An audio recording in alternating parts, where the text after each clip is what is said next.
Olá, eu sou o Nelson e você está na Pastoral da Semana da Primeira Igreja Batista em Indaiatuba. Nós realmente precisamos de salvação? Qual é o seu maior problema hoje? Talvez seja uma doença, ou um desemprego, ou uma situação familiar. Quem sabe a saudade de alguém que já se foi, ou até mesmo a frustração pela incapacidade de resolver um conflito. Eu entendo perfeitamente o quanto isso causa dor a você. Entretanto, raramente paramos para pensar que o nosso maior problema é a necessidade de salvação.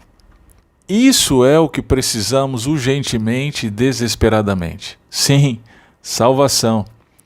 O que eu e você mais precisamos não é de uma promoção ou da cura do câncer, ou de uma melhor condição macroeconômica para desenvolvermos melhor nosso empreendimento, mas sim de salvação. Bem, diante disso, segue-se algumas perguntas. Salvação do quê? O que é preciso fazer para ser salvo? Bem, precisamos de salvação porque nos rebelamos contra o bom Deus e por isso fomos eternamente condenados. Nossa condição é de mortos e escravos do sistema pecaminoso desse mundo, escravos dos nossos desejos pecaminosos e escravos do diabo, de acordo com Efésios 2, 1-4.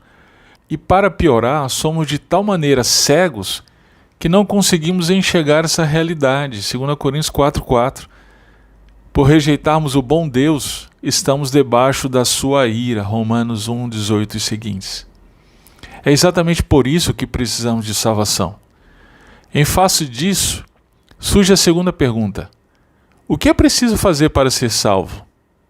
Essa pergunta tem sido respondida basicamente de algumas formas.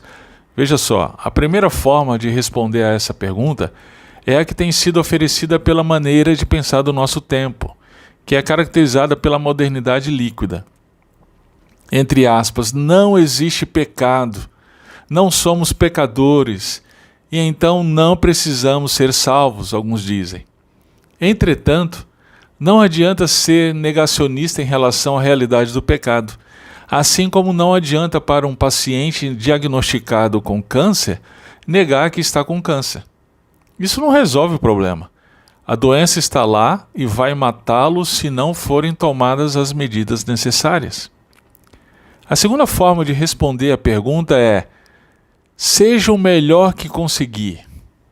Todas as religiões ao longo da história humana têm respondido dessa forma.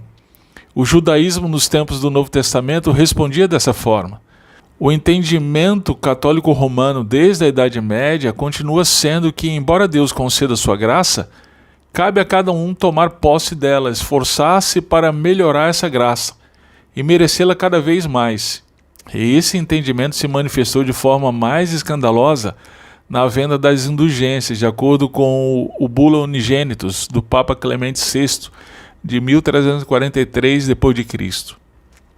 Infelizmente, o falso evangelho dos pregadores coaching vai nessa mesma direção e cativa os ouvintes que procuram mensagens que os fazem sentir-se melhores. Perceba que nessas alternativas, no fim, a salvação, se necessária, está na capacidade humana de se apropriar das bênçãos que ele disponibiliza. Logo, o mérito é do homem. Foi por isso que o padre agostiniano Martinho Lutero, no século XVI, percebendo quanto isso estava distante das Escrituras, protestou veementemente contra tal ensino. Ele disse: a única doutrina que tenho supremamente no coração é a da fé em Cristo, de quem, por meio de quem e para quem todo o meu pensamento teológico flui para frente e para trás, noite e dia. Sim, Lutero percebeu que a mensagem central e poderosa de toda a Bíblia é que somente pela fé em Cristo temos a salvação. O justo viverá pela fé. Nós vemos essa afirmação em Romanos e em Gálatas. Talvez você pergunte, se a redenção se dá unicamente pela fé em Jesus, por que vemos nas Escrituras tantas ordenanças? Em seu escrito Liberdade do Cristão, Lutero respondeu da seguinte forma: eles só foram ordenados para que o homem veja neles a sua incapacidade de fazer o bem e aprenda a desesperar-se consigo mesmo. É exatamente isso. Por exemplo, o mandamento não cobiçarás. Quem honestamente consegue viver à luz desse mandamento? Entretanto, a partir dele temos a possibilidade de nos desesperar conosco mesmos. Esse é o propósito da lei. A lei não tem o propósito de salvar, mas nos mostrar o quanto somos pecadores e que de fato precisamos de salvação. E aí, quando nos deparamos com a nossa própria incapacidade, eis que resplandece a luz imensurável de Jesus que disse: quem crê no Filho tem a vida eterna. Quem, porém, mantém-se em desobediência ao Filho não verá a vida, mas sobre ele permanece a ira de Deus. João 3,36. Meu querido, eu quero te encorajar a desesperar-se consigo mesmo e receber o perdão de Deus que é oferecido unicamente por meio da morte e ressurreição de seu Filho, Jesus Cristo.